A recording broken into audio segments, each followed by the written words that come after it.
नमस्कार मित्रांनो. मित्रांनो, 10वी आणि 12वी परीक्षेसंदर्भात सगळ्यात महत्त्वाची बातमी ते म्हणजे इयत्ता 10वी आणि 12वीसाठी प्रश्नपेढी म्हणजेच क्वेश्चन बँक अपलोड करणार आहोत असं सांगितलं होतं आणि ती फायनली अपलोड झालेली आहे इयत्ता 10वी आणि इयत्ता 12वीसाठी. तर आता या ठिकाणी प्रश्नपेढी कशी पाहायची किंवा क्वेश्चन बँक कसं पाहायचं तर त्याची एक वेबसाईट आहे जी की मी खाली देणार आहे डिस्क्रिप्शन बॉक्समध्ये, तुम्ही त्याच्यावरती जाऊन पाहू शकता. तर तुम्ही जर इयत्ता 10वीला असाल तर तुम्हाला याच्यामध्ये जायचं आहे, 12वीला असाल तर याच्यामध्ये जायचं आहे. आता आपण 10वीसाठी पाहणार आहोत. तर जेव्हा तुम्ही 10वीवरती क्लिक कराल तेव्हा अशा प्रकारचं एक पेज तुमच्यासमोर ओपन होईल आणि या ठिकाणी एक नोट आहे की म्हणजे आता सध्या काहीच विषयाचे क्वेश्चन बँक अपलोड केलेले आहेत, इतर विषयांचे क्वेश्चन बँक लवकरच अपलोड केले जातील अशी एक नोट या ठिकाणी सांगण्यात आलेली आहे. सो आता या ठिकाणी तुम्हाला कोणत्या विषयासंदर्भात हवा आहे ते आपण बघूया. जस्ट आपण इतिहास आणि राज्यशास्त्र डाउनलोड करून बघूया. ॲक्च्युली मी ते ऑलरेडी डाउनलोड केलेलं आहे, सो मी तेच ओपन करते. ओके, सो ओपन केल्यानंतर असे एक पेज तुमच्यासमोर येईल आणि ज्यामध्ये क्लिअर सूचना लिहिलेली आहे की बऱ्याच जणांचे असे प्रश्न होते की फक्त क्वेश्चन बँकमधूनच क्वेश्चन येणार का किंवा तेच प्रश्न येणार का. तर त्यासाठीच या ठिकाणी एक सूचना दिलेली आहे की फक्त विद्यार्थ्यांना प्रश्न प्रकारांचा सराव करून देण्यासाठीच ही क्वेश्चन बँक आहे आणि सदर प्रश्नसंचातीलच प्रश्न बोर्डच्या परीक्षेमध्ये येतीलच असे काही नाही. म्हणजे हेच प्रश्न येतील किंवा असेच सेम टू सेम येतील किंवा हेच येणार असं काही नाही आहे. हे फक्त एक जस्ट प्रॅक्टिस म्हणून आहे, जसं की इतर काही प्रश्नपत्रिका असतात प्रॅक्टिससाठी त्याप्रमाणे हे प्रॅक्टिससाठी आहे. पण सेम असंच येईल असं काही नाही आहे, असं स्पष्ट सूचना इथे दिलेली आहे. ओके, सो क्वेश्चन बँकमध्ये अशा प्रकारची तुम्हाला काही प्रश्नांची ओळख व्हावी यासाठी प्रश्न आहेत. ओके, तुम्ही हे सगळं पाहू शकता. आता इथे जर आपण पाहिलं तर इथे पहिला प्रश्न आपल्याला रिकाम्या जागा संदर्भात असतो. तर या ठिकाणी पहिल्या लेसनमधले जे काही रिकाम्या जागा आहेत तर ते एकत्र दिलेले आहेत. ओके, मग किती रिकाम्या जागा महत्त्वाच्या आहेत किंवा जे काही क्वेश्चन बँकनुसार आवश्यक आहेत तर ते त्यांनी पहिल्या लेसनमध्ये दिलेलं आहे. पेपर पॅटर्ननुसार दुसरं असतं चुकीची जोडी ओळखा तर ते दिलेलं आहे. तिसरं असतं संकल्पना चित्र पूर्ण करा किंवा तक्ता पूर्ण करा, ओघ तक्ता असेल किंवा जे पण काही असेल ते. नेक्स्ट आहे टिपा लिहा, तर त्यानुसार या ठिकाणी दिलेलं आहे. म्हणजे एकेका धड्याखाली कोणते कोणते प्रश्न येऊ शकतात क्वेश्चन बँकमध्ये तर ते सगळे दिलेले आहेत. ओके, तर असे काही या ठिकाणी प्रश्न आहेत. तर हेच प्रश्न येतील असंही काही नाही आहे, हे फक्त प्रॅक्टिससाठी आहे आणि प्रश्न प्रकारांची ओळख व्हावी यासाठी आहे. तर अशा पद्धतीने या ठिकाणी सगळ्या धड्यांचं दिलेलं आहे. इतिहास आणि राज्यशास्त्र एकत्र आहे. आणखी काही विषयांचं आहे, आपण ते पण बघून घेऊया.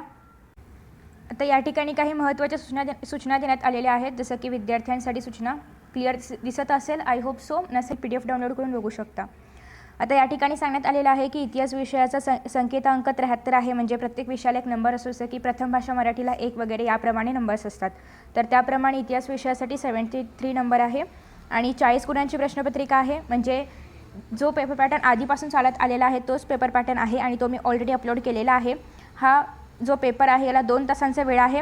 सोबतच या ठिकाणी 2020-21साठी प्रकरण 4 आणि 6 वगळण्यात आलेलं आहे. तर ते प्रकरण या प्रश्नपेढीमध्ये नाही आहे आणि पाठ 5वा राज्यशास्त्राचा तर तोही नाही आहे.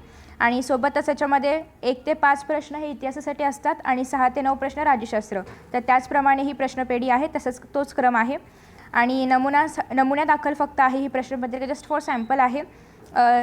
तर याआधी तुम्हाला ही जी प्रश्नपत्रिका आहे किंवा प्रश्नपेढी जी आहे तर ही सोडवण्याआधी पाठ्यपुस्तकाचे वाचन करायचे आहे.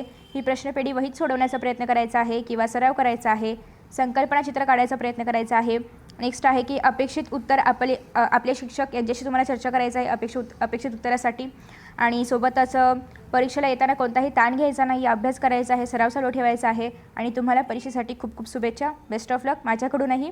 सो अशा काही सूचना होत्या, प्रत्येक पेपरच्या खाली लिहिलेल्या आहेत आणि तुम्ही आतापर्यंत साईटवर जाऊन डाउनलोड केलं असेलच, सो त्यामध्ये तुम्ही वाचू शकता. सेम आहे, पेपर पॅटर्न कसा आहे वगैरे हे सांगण्यात आलेलं आहे आणि सेमच पेपर पॅटर्न आहे, यावर्षी चेंज झालेला नाही आहे. ओके, सो आता या ठिकाणी आपण एक इंग्लिशचं ओपन करून बघूया. इंग्लिश मिडियमसाठीचं जॉग्रफी घेऊया. ओके, इंग्लिश घेतलं आहे मी. येस, इंग्लिश घेतलं आहे. First language English. या ठिकाणी पण सेम नोट आहे की यातीलच प्रश्न येतील असं काही नाही आहे. मग आता या ठिकाणी इंग्लिशमध्ये कसं आहे तर अजून मराठी मीडियमचं इंग्लिश म्हणजे थर्ड लँग्वेजचं इंग्लिश आलेलं नाही आहे, हे फर्स्ट लँग्वेज इंग्लिश आहे. तर याच्यामध्ये डूएस डायरेक्टेडमध्ये कोणते कोणते प्रश्न आहेत तर त्याप्रमाणे इथे दिलेलं आहे. ओके, म्हणजे प्रत्येक ठिकाणी लँग्वेज स्टडीमध्ये पहिला एक प्रश्न आणि त्याच्यानंतरचे प्रश्न किंवा ज्याप्रमाणे अपेक्षितामध्ये वगैरे असतं त्याप्रमाणे थोडक्यात त्याची रचना आहे. ओके, सो अजून एक आपण गणिताचं वगैरे बघूया. तर या ठिकाणी गणित भाग 1 आहे, ते आपण बघूया. ओके, सो गणित भाग 1मध्ये पण हे मराठी मीडियमचं आहे, अजून इंग्लिश मीडियमचं रिलीज नाही केले गेले, होईल ते लवकरच. आता या ठिकाणी पहिला प्रश्न आहे MCQचा. तर पहिल्या प्रकरणावरती MCQजमध्ये कोणते कोणते प्रश्न आहेत तर ते दिलेले आहेत. ओके. दुसरा प्रश्न कोणता असेल किंवा क्वेश्चन नंबर 2 A B वगैरे वगैरे सगळं दिलेलं आहे. तर अशा पद्धतीने पहिलं प्रकरण आहे आणि या ठिकाणी जे हायलाईट केलेलं आहे तर ते प्रश्न आहेत, मूळ प्रश्न आहेत, तर त्याला हायलाईट केलेलं आहे. त्याच्यानंतर हे आहे तिसरं प्रकरण अरिथमेटिक प्रोग्रेशन. आता यामध्ये तुम्ही जर पाहिलं तर या ठिकाणी चौथं प्रकरण नाही आहे आणि चौथं प्रकरण याच्यामध्ये नाही आहे म्हणजे नक्कीच ते वगळण्यात आलेलं आहे, कारण खूप संभ्रम होता की चौथं प्रकरण किंवा 6वं प्रकरण आहे की नाही. तर हे शासनाकडूनच देण्यात आलेलं आहे, याच्यामध्ये नाही आहे म्हणजे अर्थातच चौथं प्रकरण नसणार आहे, 6वं पण नसणार आहे. ओके. म्हणजे फक्त आपल्याला गणितामध्ये जे आहे तर ते 6 पैकी 4च प्रकरणे आहेत.